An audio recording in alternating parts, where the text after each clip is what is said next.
Dalam rentang waktu yang cukup panjang dari kekhalifahan Sayyidina Umar yang penuh keberkahan, Islam mengalami perkembangan yang luar biasa.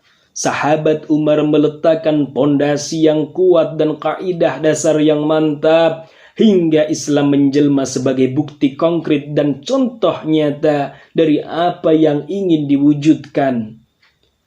Sayyidina Umar menjadikan syura atau musyawarah sebagai semboyan.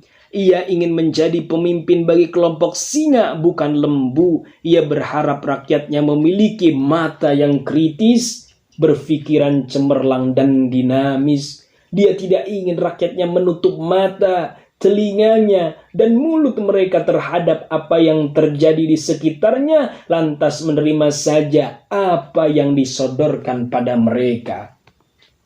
Sahabat Umar mengajak para pemuka dan sahabat untuk bermusyawarah. Sayyidina Umar tak segan bertukar pikiran dengan kaum muslimin. Sahabat Umar tidak marah dan menerima nasihat dari Abu Ubaidah bin Jarrah dan Mu'adz bin Jabal. Justru Sayyidina Umar membalas dengan, "Kalian berdua telah menasehati saya.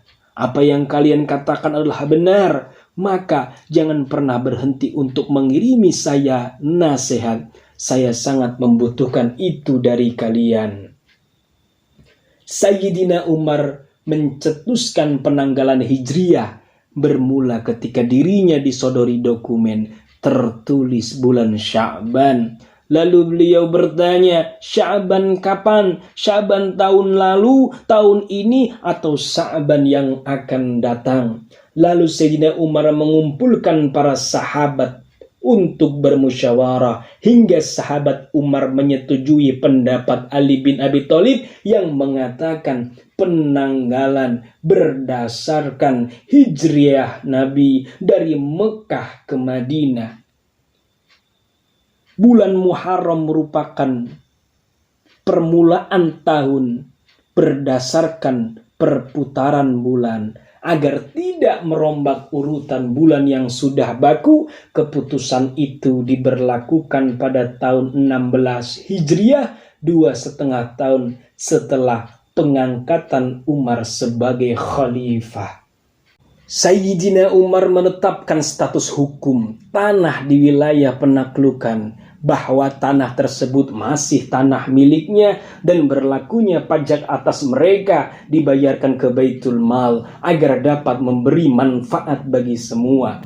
Sayyidina Umar pun mencetuskan peradilan. Dalam hal peradilan, sahabat Umar menetapkan kebijakan pengadilan. Ia memerintahkan para gubernur di seluruh wilayah untuk mendirikan pengadilan dan mengangkat seorang hakim yang tugasnya khusus menangani peradilan. Karena banyaknya penaklukan dan banyaknya aset negara serta pendapatan negara, sahabat Umar pun menerapkan sistem administrasi. Sayyidina Umar pada masa kekhalifahannya mendirikan gudang logistik untuk menyimpan bahan makanan, untuk menolong orang dan menjamu tamu, membangun pos-pos persediaan air di sepanjang jalan dari Madinah ke Mekah yang dapat membantu musafir yang kehabisan bekal agar sampai ke tujuannya. Di antara yang lainnya, hal yang dilakukan Sayyidina Umar ialah perluasan Masjid Nabawi, pendirian pusat pendidikan, mengumpulkan orang dalam pelaksanaan sholat tarawih, dan membuat penerangan masjid. Sayyidina Umar sangat peduli dan memuliakan para pendahulu masuk Islam. Kemudian Sayyidina Umar menerapkan prinsip, dari mana kau mendapatkan ini? Hal ini dilakukan untuk memeriksa para gubernur wilayah. Yang terakhir, pada tahun 20 Hijriah, sahabat Umar mengusir seluruh kaum Yahudi Khaybar dan Najran dari Jazirah Arab. Sayyidina Umar mengirim surat kepada mereka, sesungguhnya Allah telah mengizinkan aku untuk mengusir kalian.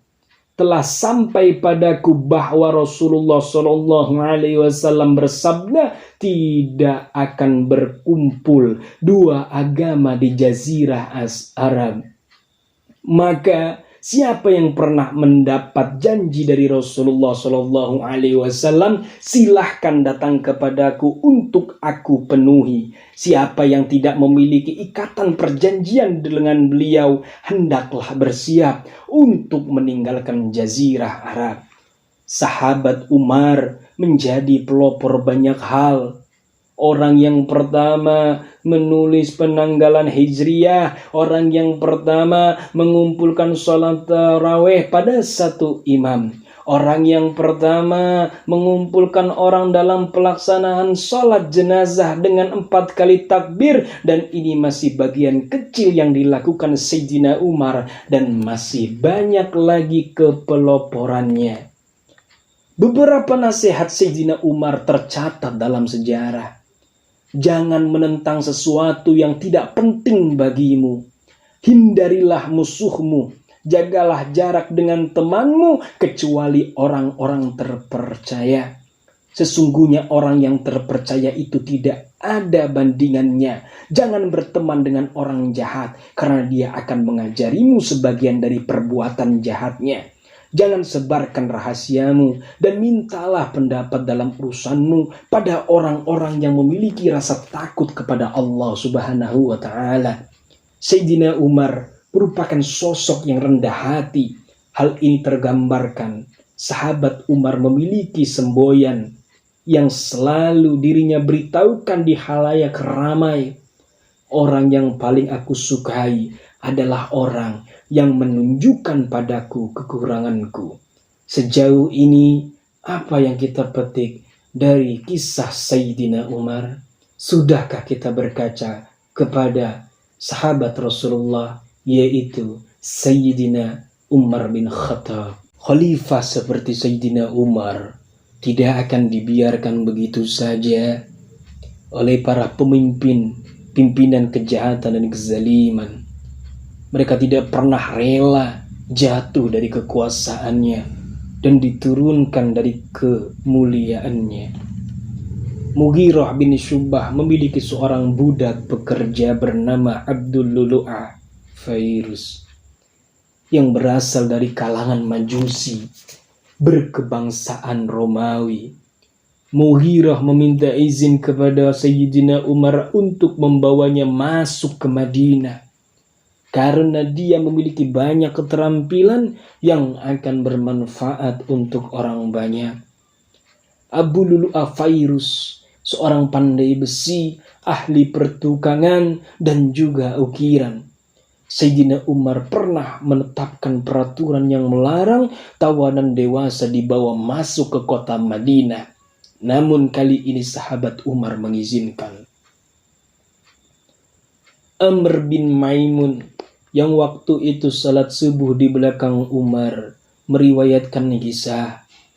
Aku berdiri dan tidak ada seorang pun antara aku dan dia kecuali Abdullah bin Abbas pada subuh. Sahabat Umar hendak memimpin sholat dengan melewati barisan shaf lalu berkata, luruskanlah shaf. Ketika Sayyidina Umar tidak melihat lagi pada jamaah ada celah-celah dalam barisan shaf. Kemudian Sayyidina Umar maju dan bertakbir. Sayyidina Umar membaca surat Yusuf atau An-Nahl atau seperti surat itu pada rakaat pertama hingga memungkinkan semua orang bergabung dalam sholat. Ketika aku tidak mendengar sesuatu darinya kecuali ucapan takbir, tiba-tiba terdengar sahabat Umar berteriak, ada orang yang menikamku, ada orang yang membunuhku, seekor anjing telah menerkamku. Rupanya ada seseorang yang menikamnya dengan sebilah pisau bermata dua. Penikam itu tidaklah melewati orang-orang di sebelah kanan atau kirinya, melainkan dia menikamnya. Hingga dia telah menikam sebanyak 13 orang yang menyebabkan 7 orang diantaranya meninggal. Seseorang dari kaum muslimin melihat kejadian itu. Dirinya melemparkan baju mantelnya dan tepat mengenai pembunuh itu.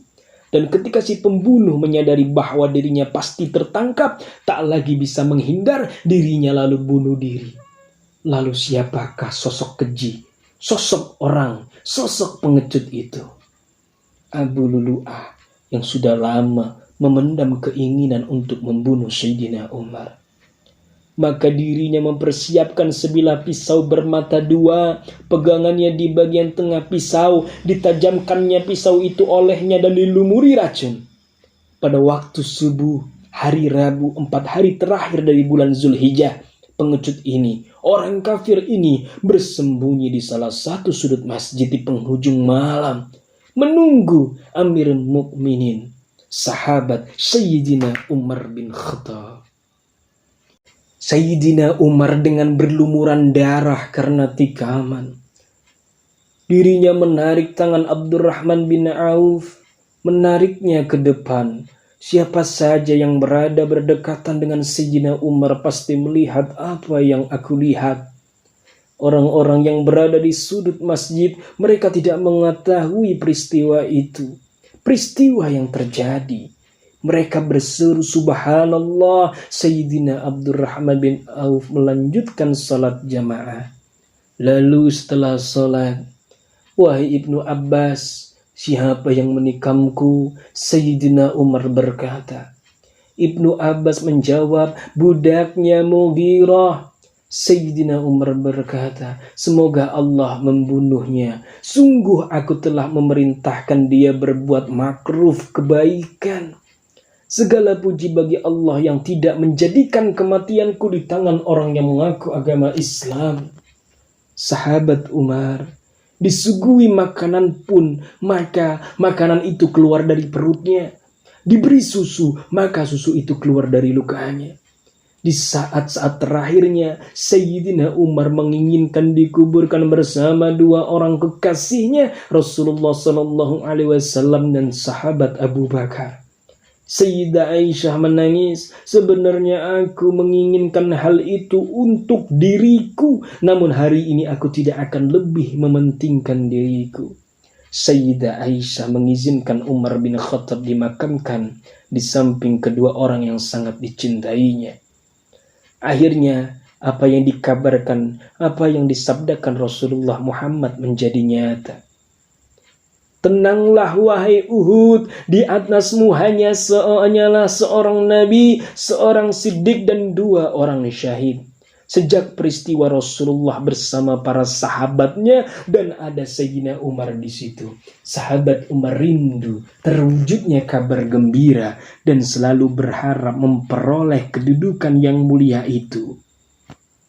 Sayyidina Umar kerap berdoa, ya Allah, anugerahkan kepadaku mati syahid di jalanmu dan jadikan tempat kematianku di negeri Rasulmu. Abdullah bin Umar memandikan jasad ayahnya. Suhaib menjadi imam sholat jenazahnya yang turun di liang lahat, yaitu anaknya sendiri, yaitu anak dari Umar bin Khattab, yaitu Abdullah bin Umar, Utsman bin Affan, Sa'id bin Zaid, Abdurrahman bin Auf. Kepala Abu Bakar sejajar dengan pundak Rasulullah, maka Sayyidina Umar dibuat sejajar dengan pinggang beliau. Peristiwa penusukan Sayyidina Umar radhiyallahu an terjadi pada waktu subuh hari Rabu, 4 hari terakhir dari bulan Zulhijjah tahun 23 Hijriah. Sahabat Umar dimakamkan pada hari Ahad awal Muharram tahun 24 Hijriah. Usianya pada waktu itu 63 tahun seperti usia Nabi SAW dan sahabat Abu Bakar ketika keduanya meninggal dunia.